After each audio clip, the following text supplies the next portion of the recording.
deliverable with cabinets. The living room is very spacious. I want to show you the view here. So look, this is already ready for occupancy. There's the view of the Skyway, and then the landmark shopping area. Sorry, landmark shopping area. Yun.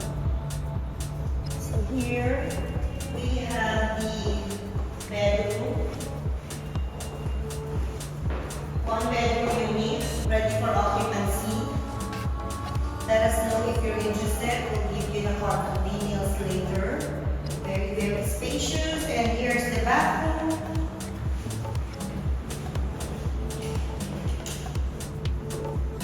It's kind of dark here, but this is the bathroom close to the kitchen with huge shower. And then you can put this is the shower area. And here in this corner, you can put your washer and dryer. There you go. There you have it, guys. Again, this is located in Alabang. The project name is Altura by Ayala.